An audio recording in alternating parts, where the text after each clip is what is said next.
ایک سوال جس کا جواب آج 1400 سال بعد بھی پوری دنیا کو جھنجھوڑ دیتا ہے۔ وہ کون تھے جو جانتے تھے کہ آگے موت ہے اور پھر بھی نہیں رکے، جن کے پاس واپس جانے کا راستہ کھلا تھا اور انہوں نے اسے چھوڑ دیا، جن کے بچوں کے سامنے پانی تھا لیکن وہ پانی ان کے لیے نہیں تھا۔ یہ کہانی کسی فلم کی نہیں، تاریخ کی سب سے سچی، سب سے بھاری اور سب سے روشن کہانی ہے۔ یہ کربلا کی کہانی ہے اور آج میں آپ کو وہ سب کچھ بتاؤں گی جو شاید آپ نے پہلے کبھی اس طرح نہیں سنا ہوگا۔ لیکن پہلے یہ سمجھنا ضروری ہے کہ آخر ہوا کیا تھا، کیوں ہوا تھا اور اس واقعے نے تاریخ اسلام کا رخ ہمیشہ کے لیے کیسے بدل دیا۔ 61 ہجری محرم کا مہینہ، عراق کے ایک چھوٹے سے میدان میں جسے کربلا کہتے ہیں، ایک خیمہ گاہ تھی۔ خیموں میں عورتیں تھیں، بچے تھے، بوڑھے تھے اور ان سب کے سامنے دریائے فرات تھا، پانی سے بھرا لہراتا ہوا، لیکن اس پانی تک جانے کا راستہ بند تھا۔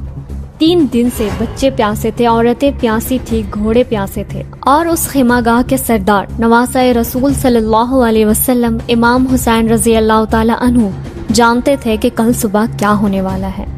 لیکن ابھی اصل کہانی شروع بھی نہیں ہوئی تھی۔ اس رات سے پہلے ایک پوری تاریخ ہے، ایک پوری داستان ہے، اور اس داستان کو سمجھے بغیر کربلا کو سمجھنا ممکن نہیں۔ بات شروع ہوتی ہے 11 ہجری سے۔ رسول صلی اللہ علیہ وسلم کا وصال ہو چکا تھا اور اسلامی دنیا ایک نئے دور میں داخل ہو رہی تھی۔ حضرت ابو بکر صدیق رضی اللہ تعالی عنہ، حضرت عمر فاروق رضی اللہ تعالی عنہ، حضرت عثمان غنی رضی اللہ تعالی عنہ یکے بعد دیگر خلافت کی ذمہ داری نبھائی۔ پھر 35 ہجری میں حضرت علی رضی اللہ تعالی عنہ خلیفہ بنے۔ لیکن یہ دور آسان نہیں تھا۔ امت مسلمہ میں اختلافات نے جنم لے لیا، جنگ جمل ہوئی، جنگ صفین ہوئی۔ پھر 40 ہجری میں حضرت علی رضی اللہ تعالی عنہ کوفے کی مسجد میں فجر کی نماز پڑھاتے ہوئے شہید کر دیے گئے۔ پھر حضرت حسن رضی اللہ تعالی عنہ خلیفہ بنے، لیکن حضرت معاویہ رضی اللہ تعالی عنہ شام میں ایک مضبوط حکومت قائم کر چکے تھے۔ دونوں طرف سے لاکھوں مسلمانوں کی جانیں خطرے میں تھی۔ حضرت حسن رضی اللہ تعالی عنہ نے ایک تاریخی فیصلہ کیا، انہوں نے خلافت چھوڑ دی۔ کیوں؟ کیونکہ اللہ کے نبی صلی اللہ علیہ وسلم نے فرمایا تھا کہ یہ میرا بیٹا سردار ہے اور اللہ اس کے ذریعے مسلمانوں کے 2 گروہوں میں صلح کرائے گا۔ حضرت حسن رضی اللہ تعالی عنہ نے وہی کیا جو نبی صلی اللہ علیہ وسلم نے فرمایا تھا، خون بہانے کے بجائے صلح کو ترجیح دی۔ یہ معاہدہ ہوا، لیکن ایک شرط کے ساتھ، معاویہ رضی اللہ تعالی عنہ کے بعد خلافت کا فیصلہ امت مسلمہ پر چھوڑا جائے گا۔ 50 ہجری حضرت حسن رضی اللہ تعالی عنہ انتقال کر گئے اور اب صرف ایک شخص بچا تھا جو اس معاہدے کو یاد رکھتا تھا، امام حسین رضی اللہ تعالی عنہ۔ پھر 60 ہجری حضرت معاویہ رضی اللہ تعالی عنہ نے اپنے آخری ایام میں ایک ایسا قدم اٹھایا جس نے پوری تاریخ بدل دی۔ انہوں نے اپنے بیٹے یزید کو اپنا جانشین نامزد کر دیا۔ اور یزید کے بارے میں تاریخ کیا کہتی ہے؟ بہت ساری کتابوں میں آیا ہے کہ وہ یزید شراب پیتا تھا، علماء کی بات نہیں مانتا تھا اور اس کی زندگی اسلامی اقتدار سے دور تھی۔ یہ وہ شخص تھا جو اب مسلمانوں کا حاکم بننے والا تھا، اور یزید نے اقتدار سنبھالتے ہی سب سے پہلا کام یہ کیا کہ مدینہ کے گورنر کو حکم دیا۔ حکم صرف ایک تھا کہ امام حسین رضی اللہ تعالی عنہ سے بیعت لو۔ بیعت یعنی کسی حکمران کو اپنا جائز لیڈر ماننا، اس کی حکومت کا قبول کرنا اور اس کے اطاعت کا وعدہ کرنا۔ دوسرے الفاظ میں یزید چاہتا تھا کہ امام حسین رضی اللہ تعالی عنہ سب کے سامنے اس کی خلافت اور حکومت کو تسلیم کر لے۔ جب گورنر نے امام حسین رضی اللہ تعالی عنہ کو بلایا اور یزید کی بیعت کا مطالبہ کیا تو امام حسین رضی اللہ تعالی عنہ نے جواب دیا، اور یہ جواب تاریخ کے سب سے روشن جملوں میں سے ایک ہے: مجھ جیسا شخص یزید جیسے شخص کی بیعت نہیں کرتا۔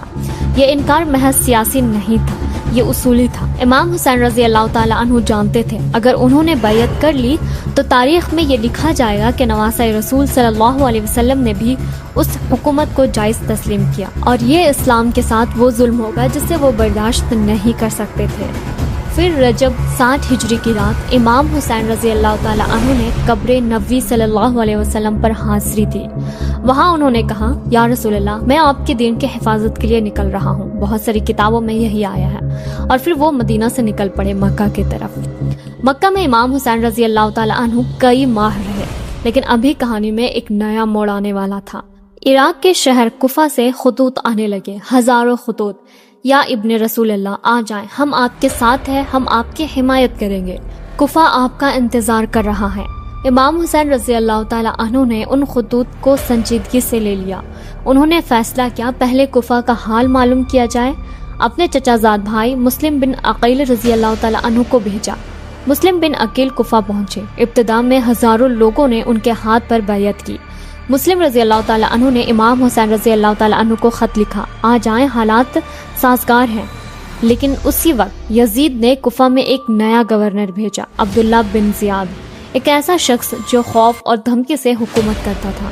اس نے کوفہ میں آتے ہی اعلان کیا، جو مسلم بن عقیل رضی اللہ تعالیٰ عنہ کا ساتھ دے گا اسے قتل کر دیا جائے گا۔ اور پھر کوفہ بدل گیا، ہزاروں کے ہزاروں لوگ ایک ایک کر کے چھپ گئے۔ مسلم بن عقیل تنہا رہ گئے۔ وہ دروازے کھٹکھٹاتے، دروازے بند ہو جاتے، وہ آواز دیتے، پردے گر جاتے۔ وہی لوگ جنہوں نے کل تک بیعت کی تھی آج گھروں میں چھپ گئے تھے۔ رات کے اندھیرے میں بھٹکتے ہوئے مسلم بن عقیل ایک دروازے کے پاس رکے تو توعا نامی ایک بوڑھی عورت نے دروازہ کھولا۔ مسلم بن عقیل نے صرف اتنا کہا، پانی چاہیے۔ اس بوڑھی عورت نے پانی دیا، پھر غور سے دیکھا، پوچھا، تم کون ہو؟ مسلم بن عقیل نے سچ بتا دیا۔ بوڑھی عورت نے کہا، اندر آ جاؤ، میرا گھر تمہارا گھر ہے۔ یہ وہ کوفہ تھا جو ہزاروں خطوط لکھ چکا تھا، اور آج ایک اکیلی بوڑھی عورت کے سوا کوئی پناہ دینے والا نہیں تھا۔ لیکن اسی گھر میں اس بوڑھی عورت کا بیٹا بھی تھا، بلال۔ اس نے رات کو چپکے سے عبداللہ بن زیاد کے دروازے پر دستک دی اور اطلاع دے دی۔ صبح سپاہی آ گئے۔ مسلم بن عقیل نے اکیلے لڑائی کی، زخمی ہوئے، گرفتار ہو گئے۔ پھر عبداللہ بن زیاد کے دربار میں پیش کیا گیا۔ ابن زیاد نے تنزیہ پوچھا، تمہارے امام حسین کہاں ہیں؟ کہاں ہے تمہاری مدد؟ مسلم بن عقیل نے آنکھیں اٹھا کر کہا، اگر میں مر بھی گیا تو اس سے بہتر موت کیا ہوگی کہ نواسہ رسول صلی اللہ علیہ وسلم کی خدمت میں جان دی اور انہیں قصر عمارت کی چھت پر لے جایا گیا اور انہیں نیچے پھینک دیا گیا۔ انا للہ و انا الیہ راجعون۔ مسلم بن عقیل رضی اللہ تعالیٰ عنہ کی عمر اس وقت صرف 28 سال تھی۔ یہ خبر جب امام حسین رضی اللہ تعالیٰ عنہ کو پہنچی، وہ پہلے سے کوفہ کی طرف روانہ ہو چکے تھے۔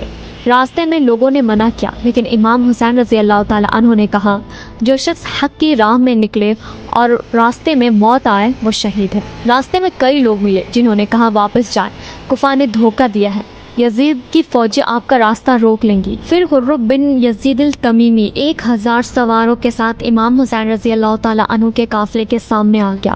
اس نے کہا، میرے پاس حکم ہے کہ آپ کو کوفہ جانے سے روکو۔ امام حسین رضی اللہ تعالیٰ عنہ رکے۔ انہیں پتا تھا آگے کیا ہے، لیکن انہوں نے واپسی کا راستہ نہیں لیا، کیونکہ امام حسین رضی اللہ تعالیٰ عنہ جانتے تھے یہ کوفہ جانے کا سفر نہیں، یہ ایک اصول کے لیے کھڑے ہونے کا سفر ہے۔ انہوں نے خود فرمایا، میں خواہشات نفس کی وجہ سے فساد پھیلانے کے لیے یا ظلم کرنے کے لیے نہیں نکلا، میں صرف اپنے نانا کی امت کی اصلاح کے لیے نکلا ہوں۔ پھر 2 محرم 61 ہجری قافلہ کربلا پہنچا۔ یہ ایک چھوٹی سی جگہ تھی عراق میں، جس کا نام عربی میں کرب یعنی غم اور بلا یعنی آزمائش سے ملا کر بنا۔ روایت ہے کہ رسول صلی اللہ علیہ وسلم نے برسوں پہلے ایک مشت خاک اٹھائی تھی اور فرمایا تھا، یہی حسین شہید ہوگا۔ عمر بن سعد یزید کی فوج کا سردار 20,000 سپاہیوں کے ساتھ پہنچ گیا۔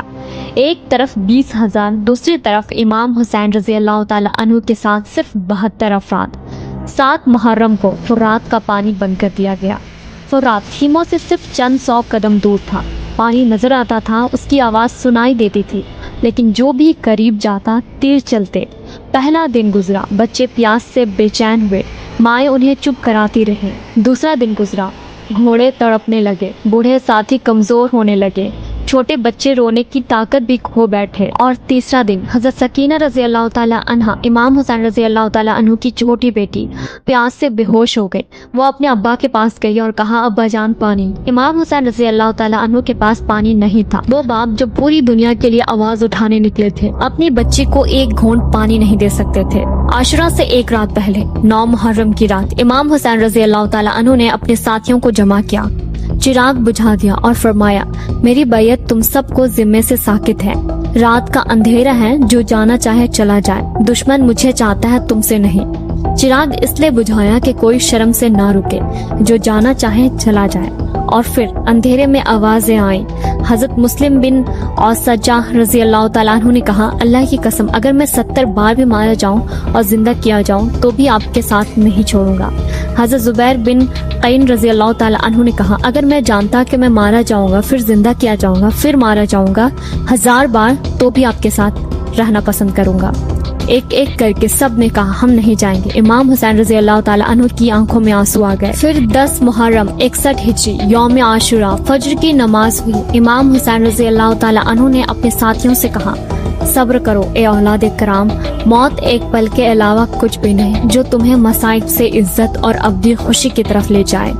قرآن کریم کی یہ آیت یاد آتی ہے، اور جو لوگ اللہ کی راہ میں قتل ہوئے انہیں مردہ نہ سمجھو بلکہ وہ زندہ ہیں، اپنے رب کے پاس رزق پا رہے ہیں۔ لڑائی شروع ہوئی اور اب ایک ایک شہادت کی باری آئی۔ پہلے وفادار ساتھی شہید ہوتے رہے۔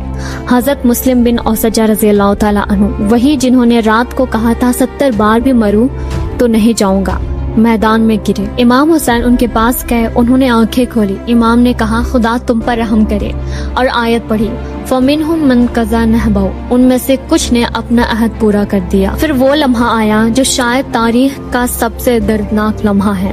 حضرت عباس رضی اللہ تعالیٰ عنہ، امام حسین رضی اللہ تعالیٰ عنہ کے چھوٹے بھائی، سب سے بہادر، سب سے وفادار، بچوں کے پیاس بڑھتی جا رہی تھی۔ حضرت عباس رضی اللہ تعالیٰ عنہ نے مشکزہ اٹھایا، فرات کی طرف بڑھے، پانی بھرا اور واپس آنے لگے۔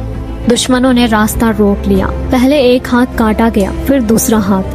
حضرت عباس رضی اللہ تعالیٰ عنہ نے مشکزہ منہ میں پکڑ لیا، لیکن پھر ایک تیر آیا اور مشکزہ پھٹ گیا، پانی ریت میں بہہ گیا اور حضرت عباس رضی اللہ تعالیٰ عنہ شہید ہو گئے۔ یا اخا، اے میرے بھائی، امام حسین رضی اللہ تعالیٰ عنہ کی یہ پکار آج بھی فضاؤں میں گونجتی ہے، انا للہ و انا الیہ راجعون۔ اس کے بعد حضرت علی اکبر رضی اللہ تعالیٰ عنہ، امام حسین رضی اللہ تعالیٰ عنہ کے بیٹے، 18 سال کی عمر۔ روایت ہے کہ ان کی شکل و صورت چال ڈال سب رسول صلی اللہ علیہ وسلم سے ملتی تھی۔ وہ میدان میں گئے اور جب شہید ہوئے، امام حسین رضی اللہ تعالیٰ عنہ ان کے پاس پہنچے، انہیں سینے سے لگایا اور فرمایا اب دنیا کی کوئی چیز میرے لیے نہیں ہے۔ حضرت حسن رضی اللہ تعالیٰ عنہ کے بیٹے، کمسین نوجوان، انہوں نے امام حسین رضی اللہ تعالیٰ عنہ سے اجازت مانگی میدان میں جانے کی۔ امام حسین رضی اللہ تعالیٰ عنہ نے انہیں سینے سے لگایا اور اجازت دی۔ حضرت قاسم رضی اللہ تعالیٰ عنہ نے پوچھا چچا جان، کیا میں بھی شہیدوں میں شامل ہوں گا؟ امام حسین رضی اللہ تعالیٰ عنہ نے فرمایا ہاں بیٹے، تم شہید ہوگے، اور وہ گئے اور واپس نہ آئے۔ اس کے بعد حضرت علی اصغر رضی اللہ تعالیٰ عنہ، 6 ماہ کا شیر خوار، 3 دن سے پیاسا۔ امام حسین رضی اللہ تعالیٰ عنہ نے انہیں اٹھایا، میدان کی طرف بڑھے، دشمن فوج کو پکارا، اے لوگو، اگر تمہیں مجھ سے دشمن ہے تو اس معصوم بچے کو تو پانی پلا دو، یہ تو بے قصور ہے۔ جواب میں حرملہ بن کاہل نے تیر چلایا، تیر بچے کے گردن میں لگا۔ امام حسین رضی اللہ تعالیٰ عنہ نے خون اپنے ہاتھ میں لیا اور آسمان کی طرف پھینک دیا۔ اب امام حسین رضی اللہ تعالیٰ عنہ اکیلے تھے، تمام ساتھی شہید ہو چکے تھے۔ وہ چلے اکیلے دشمن فوج کی طرف اور پکارا، کیا کوئی مددگار ہے جو میری مدد کرے؟ کیا کوئی حامی ہے جو میری حمایت کرے؟ جواب کچھ نہیں تھا، صرف ریت تھی، صرف ہوا تھی۔ وہ گھوڑے سے گرے، اٹھے، پھر لڑے، اور پھر وہ لمحہ آیا، شمر بالجنجوشن آگے بڑھا۔ امام حسین رضی اللہ تعالیٰ عنہ کی شہادت ہوئی۔ عصر اور مغرب کے درمیان کا وقت تھا، 61 ہجری 10 محرم۔ انا للہ و انا الیہ راجعون۔ رسول صلی اللہ علیہ وسلم نے برسوں پہلے فرمایا تھا، حسین مجھ سے ہے اور میں حسین سے ہوں، اللہ اس سے محبت کرے جو حسین سے محبت کرے۔ وہ نبی صلی اللہ علیہ وسلم کا ٹکڑا تھا، اور وہ ٹکڑا اس دن کربلا کی ریت پر بکھر گیا تھا۔ لیکن کہانی یہاں ختم نہیں ہوئی، خیمے جلا دیے گئے۔ امام حسین رضی اللہ تعالیٰ عنہ کے گھر کے خواتین، حضرت زینب، حضرت ام کلثوم، حضرت سکینہ رضی اللہ تعالیٰ عنہ اور باقی بچے قیدی بنا لیے گئے، زنجیریں پہنائے گئے، اونٹوں پر بیٹھا دیا گیا اور قافلہ چلا کربلا سے کوفہ کی طرف۔ راستے میں حضرت سکینہ نے پوچھا ابا جان کہاں ہیں؟ کوئی جواب نہیں دے سکا۔ عبداللہ بن زیاد کے دربار میں قیدیوں کو پیش کیا گیا۔ ابن زیاد نے فخر سے دیکھا، کہا اللہ کا شکر ہے جس نے تمہیں رسوا کیا۔ حضرت زینب رضی اللہ تعالیٰ عنہ جو اب تک خاموش تھی آگے بڑھی، انہوں نے کہا اللہ کا شکر ہے جس نے ہمیں اپنے نبی صلی اللہ علیہ وسلم کے ذریعے عزت دی، فاسق ہی رسوا ہوتے ہیں اور وہ ہم نہیں ہیں۔ دربار خاموش ہو گیا۔ ابن زیاد لمحے کے لیے سکتے میں آ گیا۔ یہ وہ عورت تھی جو زنجیروں میں تھی، لیکن زیادہ آزاد وہ تھی اور قید وہ تھا۔ پھر کوفہ سے دمشق 1000 میل کا سفر۔ قیدیوں کے ساتھ امام علی زین العابدین بھی تھے، امام حسین رضی اللہ تعالیٰ عنہ کے بیٹے، جو کربلا کے دن بیمار تھے، اس لیے جنگ میں شریک نہ ہو سکے۔ دمشق میں داخل ہوئے، یزید کا دربار سجا ہوا تھا، امیر، وزیر، سردار سب موجود تھے۔ یزید نے تکبر سے قیدیوں کو دیکھا اور خوشی کا اظہار کیا۔ پھر حضرت زینب رضی اللہ تعالیٰ عنہ آگے بڑھی اور انہوں نے وہ خطبہ دیا جو تاریخ اسلام کا سب سے بہادر اور سب سے درد بھری تقریر ہے۔ اے یزید، تو سمجھتا ہے کہ تو نے ہمیں تباہ کر دیا؟ کیا تجھے لگتا ہے کہ زمین آسمان تجھ پر تنگ ہو گئے اور ہمارے لیے کشادہ ہے؟ تو تو اپنی عمر کو لمبا سمجھ رہا ہے، لیکن یاد رکھ اللہ کا حساب بہت جلد ہوگا۔ جو تو نے کیا اس کی شرم تجھ پر ہو۔ نواسہ رسول صلی اللہ علیہ وسلم کا خون بہایا اور تو خوش ہے۔ ہماری یادیں مٹا نہیں سکتا، ہمارے نام ختم نہیں کر سکتا۔ جب تک دنیا ہے کربلا یاد رہے گی اور تیرا نام ظلم کی علامت کے طور پر یاد رہے گا۔ حضرت سکینہ رضی اللہ تعالی عنہ امام حسین رضی اللہ تعالی عنہ کی چھوٹی بیٹی، دمشق کی قید میں ایک رات انہوں نے خواب میں اپنے ابا کو دیکھا اور اسی رات وہ اس دنیا سے چلی گئی۔ روایت ہے کہ وہ صرف 4 یا 5 سال کی تھی اور تاریخ نے ثابت کیا کہ حضرت زینب رضی اللہ تعالی عنہ سچ کہہ رہی تھی۔ 1400 سال گزر گئے، یزید کا نام تاریخ کے ایک سیاہ باب میں درج ہے اور امام حسین رضی اللہ تعالی عنہ کا نام ہر صبح، ہر نماز، ہر دل میں زندہ ہے۔ کربلا نے ہمیں کیا سکھایا؟ پہلا سبق، باطل کی طاقت سے ڈرنا نہیں، چاہے وہ 20,000 ہو اور تم بہتر۔ دوسرا سبق، اصول کی قیمت ادا کرنی پڑتی ہے، لیکن جو اصول کے لیے مرتا ہے وہ کبھی مرتا نہیں۔ تیسرا سبق، دوستوں کی وفاداری۔ کفا نے سکھایا کہ زبانی وعدے کچھ نہیں، قدم ساتھ ہونا چاہیے۔ چوتھا سبق، ظلم کے سامنے خاموشی خود ایک ظلم ہے۔ اور آج جب دنیا کے کسی بھی کونے میں حق اور باطل کی لڑائی ہو، جب کوئی اکیلا کھڑا ہو ہزاروں کے سامنے، کربلا یاد آتی ہے، امام حسین رضی اللہ تعالیٰ عنہ یاد آتے ہیں اور یہ یاد طاقت دیتی ہے۔ اللہ کے نبی صلی اللہ علیہ وسلم نے فرمایا، حسن اور حسین جنت کے جوانوں کے سردار ہیں۔ یہ سردار اپنی جان دے کر ہمیں بتا گئے زندگی میں ایک وقت آتا ہے جب فیصلہ کرنا پڑتا ہے، آسائش کا راستہ یا اصول کا راستہ۔ امام حسین رضی اللہ تعالیٰ عنہ نے راستہ چن لیا، اب ہماری باری کہ ہم اپنی زندگی میں کیا چنتے ہیں۔ اگر یہ کہانی آپ کے دل کو چھو گئی ہو تو ایک بار درود شریف ضرور پڑھیں، اور ہاں یہ ویڈیو کسی ایک شخص تک ضرور پہنچائیں جو کربلا کی حقیقی کہانی جاننا چاہتا ہو، اور کامنٹ میں لکھیں کربلا کی کس بات نے آپ کو سب سے زیادہ متاثر کیا۔ السلام علیکم۔